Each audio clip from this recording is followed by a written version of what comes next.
नीचे जाओगे तरंग दैर्घ्य घटेगा, तरंग दैर्घ्य घटेगा तो अपवर्तनांक बढ़ेगा, तरंग दैर्घ्य घटेगा तो अपवर्तनांक बढ़ेगा। ऑप्शन नंबर कौन?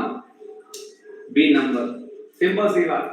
ऊपर से नीचे आने पर माने लाल से बैगनी, तो लाल ऊपर बैगनी नीचे, तो ऊपर से जब नीचे आइएगा तो तरंग दैर्घ्य घटेगा, और तरंग दैर्घ्य अपवर्तनांक उल्टा संबंध, तो अपवर्तनांक घटेगा, तो अपवर्तनांक घटता, सॉरी तरंग दैर्घ्य घटता है तो अपवर्तनांक बढ़ेगा। ऊपर से नीचे आ रहे हैं आप तो तरंग दैर्घ्य घट रहा, लाल से बैगनी आने पर तरंग दैर्घ्य घटता है, और तरंग दैर्घ्य घटने से अपवर्तनांक बढ़ता है, तो अपवर्तनांक बढ़ेगा। तो ऑप्शन नंबर बी और सी दोनों होना चाहिए था, बट एक याद करो, ऊपर से नीचे आने पर विचलन कोण का मान भी बढ़ता है, विचलन कोण का मान भी क्या होता है? बढ़ता है, तो बी नहीं होगा। रुकिएगा फिर से बताते हैं बढ़िया से। ऊपर से नीचे आ रहे हैं लाल से बैगनी, विचलन कोण का मान बढ़ रहा है, तरंग दैर्घ्य घट रहा है, तरंग दैर्घ्य घटने से अपवर्तनांक बढ़ेगा, तो अपवर्तनांक भी बढ़ेगा और विचलन कोण का मान भी बढ़ेगा, तो मतलब कौन नंबर हो जाएगा? सी नंबर। बी नंबर नहीं होगा छोटे। अपवर्तनांक खाली बढ़ने से नहीं होगा, यहाँ दो को ऑप्शन दे दे, दो चीज दिया हुआ। विचलन, तो ऊपर से नीचे आने पर विचलन कोण का मान बढ़ता है, सबसे ज्यादा विचलन कौन रंग का? बैगनी रंग का, ठीक है, सबसे ज्यादा विचलन किसका? बैगनी रंग का। और ऊपर से नीचे जब आ रहे हैं तो तरंग दैर्घ्य घट रहा है, और तरंग दैर्घ्य घटने से अपवर्तनांक बढ़ता है, तो ऑप्शन नंबर कौन? C number. आइए 10 का पावर 14 हर्ट्ज आवृत्ति और 6.6 जूल विकिरण ऊर्जा में फोटॉन्स की संख्या क्या होगी? मेरे दोस्तों पढ़े हैं ऊर्जा बराबर n गुना hf। आपतित प्रकाश की ऊर्जा का मान फोटोन की ऊर्जा का पूर्ण गुणज होता है। आपतित प्रकाश की ऊर्जा का मान फोटोन की ऊर्जा का पूर्ण गुणज होता है। आइए दिया हुआ 6.6 n, प्लैंक नियतांक का मान भी जानते हैं 6.62 10 का power minus 34 joule into second, और f का मान 10 का पावर कितना दिया हुआ? 14। ये पूरी कट गया, एक बच गया, n गुना 10 का पावर माइनस 20, नीचे ले आए 1 गुना 10 का पावर माइनस 20 बराबर n, ऊपर भेजे 10 का पावर कितना हो गया? 20 बोले तो n। ऑप्शन नंबर कौन? C number. फिर से रिपीट करते हैं, 10 का पावर 14 हर्ट्ज आवृत्ति की इतना विकिरण ऊर्जा में फोटोन की संख्या। दोस्तों हम लोग पढ़ रखे हैं E बराबर n गुना hf, विकिरण के स्रोत से निकलने वाली ऊर्जा का मान, विकिरण जो प्रकाश उत्सर्जित करता है उसको बोलते हैं विकिरण के स्रोत से निकलने वाली ऊर्जा का मान फोटोन की ऊर्जा का पूर्ण गुणज होता है, फोटोन की ऊर्जा का पूर्ण गुणज होता है, यानी E बराबर n गुना hf। ऊर्जा का मान दे दिया 6.62 जूल, n निकालना था, h प्लैंक नियतांक का मान आपको पता है 6.62, इसका power minus 34 joule into second, और आवृत्ति का मान 14, कट गया 1 माइनस 20, नीचे ले आओ माइनस 20, ऊपर भेज दोगे प्लस 20। ऑप्शन नंबर कौन? C number. 85 का सी।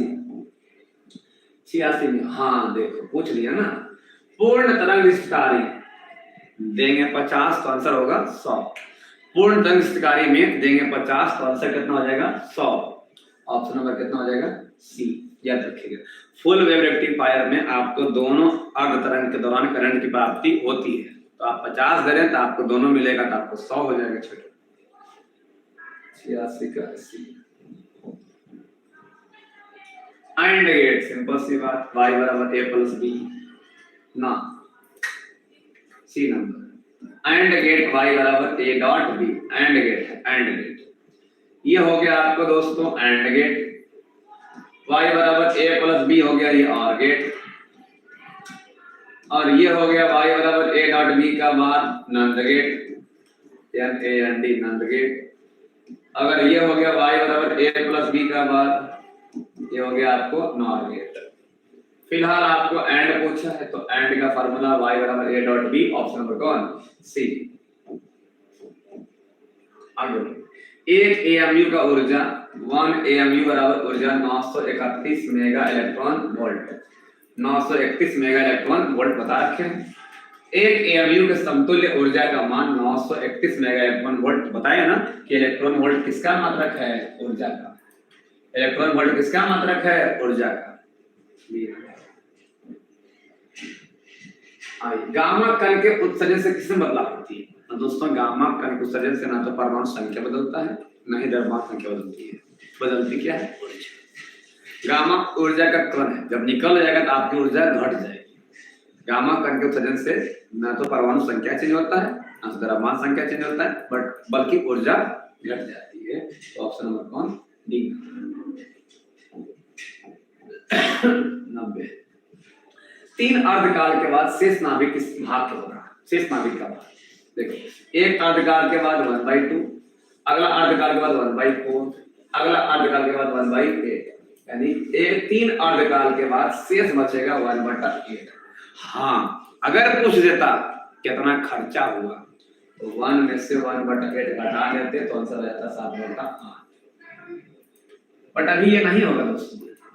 आपसे पूछा शेष नाभिक किस भाग होगा? शेष नाभिक, खर्चा वाला नहीं पूछा है, शेष वाला पूछा है। तो एक अर्धकाल के बाद बचेगा 1/2, अगला के बाद 1/4, अगला के बाद 8, तो 3 अर्धकाल के बाद बच गया 1/8। ऑप्शन नंबर कौन? सी। आगे बढ़िए। नाभिक के चारों घूमने वाले इलेक्ट्रॉन का कोणीय संवेग पढ़ाए थे। इलेक्ट्रॉन का कोणीय संवेग mvr बराबर, आज ही बताएं, nh/k पाई 2 पाई। mvr बराबर nh/k पाई 2 पाई। इलेक्ट्रॉन के कोणीय संवेग mvr बराबर nh/2 पाई, nh/2 पाई। Option number C.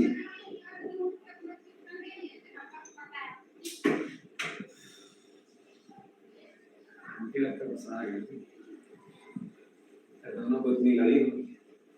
Radio active परमाणु के कौन सा संबंध सही है दोस्तों? पढ़े थे हम लोग, याद करिए। अभी हम लोग याद करिए। टी हाफ का मतलब 0.693 अपॉन लैम्डा, तो ये हो जाएगा हाफ लाइफ। कौन लाइफ? Half life. इसको ऐसे लिख सकते 0.693 और गुना 1 अपॉन लैम्डा, गुना 1 अपॉन लैम्डा। ये हो गया हाफ लाइफ बराबर 0.693 और गुना 1 अपॉन लैम्डा को बोलते हैं एवरेज लाइफ। यानी कि अर्ध आयु बराबर दोस्तों, अर्ध आयु बराबर दोस्तों 0.693 गुना औसत आयु, गुना औसत आयु। फिर समझ आ रहा है। रेडियो एक्टिव नाभिक के लिए कौन सा संबंध सही है? आप पढ़े हो टी हाफ बराबर 0.693 बाई लैम्डा, तो ये हो गया अर्ध आयु HL बराबर 0.693 गुना 1 बाई लैम्डा, और 1 बाई लैम्डा बोले तो एवरेज लाइफ, और एवरेज लाइफ इसको बोलते हैं अर्ध आयु 0.693, और ये औसत आयु आप देखोगे तो अर्ध आयु बराबर 0.693 गुना औसत आयु। 1 है तो अगला अंक होगा अर्ध आयु बराबर 0.693 इनटू औसत आयु। ऑप्शन नंबर कौन? D number. आगे, बोर की आवृत्ति शर्त होती है। पर दोस्तों आपको बताए थे कि याद करिए बोर का छठा जैसा पॉइंट होगा कि बोर के परमाणु मॉडल के अनुसार जब कोई इलेक्ट्रॉन एक ऊर्जा स्तर से दूसरे ऊर्जा स्तर में जाता है तो अपनी ऊर्जा का उत्सर्जन या अवशोषण फोटोन के रूप में करता है। अपनी ऊर्जा का उत्सर्जन या अवशोषण जो है ना वो फोटोन के रूप में करता है। मतलब E2 माइनस E1 बराबर फोटोन की ऊर्जा, और फोटोन की ऊर्जा बोले तो Hν, फोटोन की ऊर्जा बोले तो Hν। फिर से कहता बोर आवृत्ति का शर्त होता है। तो बोर के अनुसार जब कोई इलेक्ट्रॉन एक ऊर्जा स्तर से दूसरे ऊर्जा स्तर में जाता है तो अपनी ऊर्जा का उत्सर्जन करता है, वो किस रूप में? फोटोन के रूप में। बोले तो E2 माइनस E1 बराबर Hν, E2 माइनस E1 बराबर Hν। बोले तो ऑप्शन नंबर कौन? बी। E1 माइनस E2 या E2 माइनस E1 एक ही बात होगा, उत्सर्जन या अवशोषण। अगर उत्सर्जन हो रहा है इसको चेंज कर देंगे तो ये अवशोषण हो जाएगा, लेकिन फार्मूला आपको वही रहेगा। इसमें अगर उत्सर्जन हो रहा था तो यहाँ पर अवशोषण होगा दोस्तों, ठीक है, ध्यान रखिएगा। ऑप्शन नंबर कौन? B number. 93। रेडियो एक्टिव नाभिक के लिए कौन सा कथन सही है? तो रेडियो एक्टिव नाभिक के लिए कौन सा कथन सही है? तो यहाँ बोलते हैं टी एवरेज।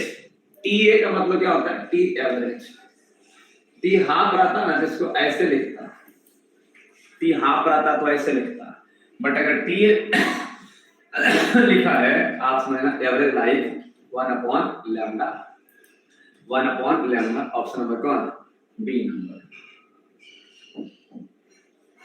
आइए, हाइड्रोजन सॉरी एक इलेक्ट्रॉन के लिए हाइड्रोजन परमाणु के दूसरे कक्ष में इलेक्ट्रॉन के कोणीय संवेग क्या होगा? एक इलेक्ट्रॉन के लिए हाइड्रोजन के दूसरे कक्ष में ना, हाँ, तो कोणीय संवेग का फार्मूला दोस्तों mvr बराबर nh/2 पाई। अब जब दूसरा कक्ष बोल दिए तो n का मान 2 h/2 पाई, 2 काट दो, हो गया h/पाई, h/पाई ऑप्शन नंबर कौन सी हो जाएगा। फिर से आप कोणीय संवेग mvr बराबर nh/2 पाई, दूसरा कक्ष में बोला है n का मान 2 काट दो, h/पाई ऑप्शन नंबर कौन सी नंबर आ जाएगा।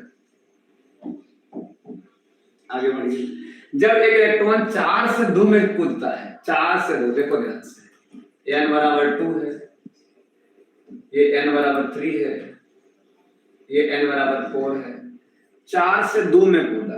मेरे दोस्तों जब आप 4 से 2 में कूदिएगा ना, तो पहले 2 में कूद रहे हैं तो आप तो बामर कहलाएंगे। क्या कहलाएंगे? बामर। पहला में कूदते तो क्या कहलाते? लाइमन। पहला में आप अगर कूदते तो आप लाइमन कहलाते, 2 में कूद रहे हैं तो आप बामर कहलाएंगे। हाँ, 2 में अगर 3 से कूदते, 3 से 2 में, तो पहला पट्टी कहलाते हैं, और 4 से 2 में कूद रहे हैं दूसरा पट्टी कहलाएंगे, यानी बामर श्रेणी की दूसरी पट्टी। फिर से बोल रहे हैं, जब एक इलेक्ट्रॉन 4 से 2 कक्ष में संक्रमण करता है, 4 से 2 में, तो 2 में कूद रहे हैं तो पहला तो कहलाएगा बामर। एक के ऑप्शन में है ये बी नंबर, बामर में होंगे। अब बामर में स्टार्टिंग कहां से होता है? 3 से 2, फिर 4 से 2, तो 3 से 2 में पहली पट्टी और 4 से 2 में दूसरी पट्टी, ऑप्शन नंबर बी।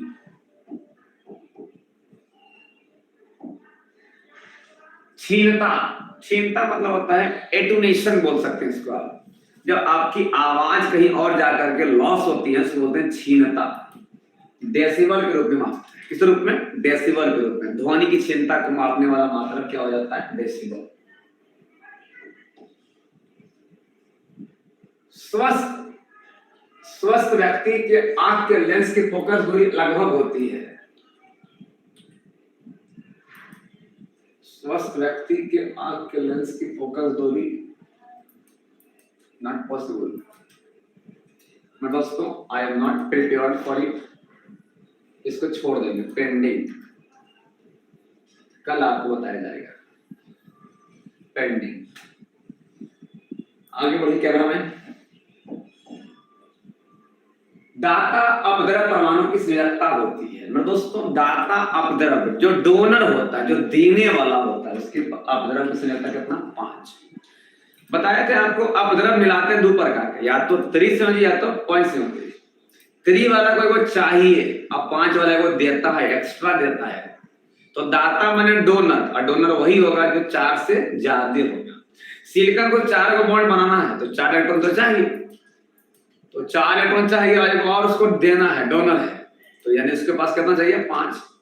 सिलिकॉन के साथ आप मिला दोगे आर्सेनिक, तो आर्सेनिक के पास 5 इलेक्ट्रॉन है, तो 4 को तो बॉन्ड बनाना जाएगा, एक बच जाएगा तो डोनेट कर देगा, तो अगर बोलते हैं दाता, यानी ऑप्शन नंबर सी। एक सवाल में अटके सुन, इसको कल बताया जाएगा, चिंता न करें। कौन सी भौतिक राशि का पुनर्वितरण प्रकाश के व्यतिकरण में होता है? प्रकाश के व्यतिकरण में आप याद करिए, प्रकाश की तीव्रता घटती है या तो बढ़ती है, प्रकाश की परिणामी तीव्रता घटती है या तो बढ़ती है, तो ऑप्शन नंबर कौन? बी। बताया था प्रकाश के व्यतिकरण जब 2 या 2 से अधिक कला संपर्क स्रोत से निकलने वाली किरणें आपस में अध्यारोपित होती है तो वहां प्रकाश का ऊर्जा मिक्स होता है, जिससे परिणामी तीव्रता घटती है या तो बढ़ती है, मतलब पुनर्वितरण होता है, रीडिस्ट्रीब्यूशन होता है, ऑप्शन नंबर बी। सुपर 100 हम लोग का सवाल कंप्लीट हो गया, सुपर 100 हम लोग का कंप्लीट हो गया। एक सवाल कल बताया जाएगा आपको, सवाल अचानक से सेट किया और शायद बायोलॉजिकल क्वेश्चन है। स्वस्थ मनुष्य की आंख की फोकस दूरी आई थिंक 2 सेंटीमीटर होनी चाहिए थी, आई थिंक 2 सेंटीमीटर होनी चाहिए थी, बट फिर भी हम देख लेंगे, बट 2 mm है, कोई बात नहीं, बढ़ेंगे।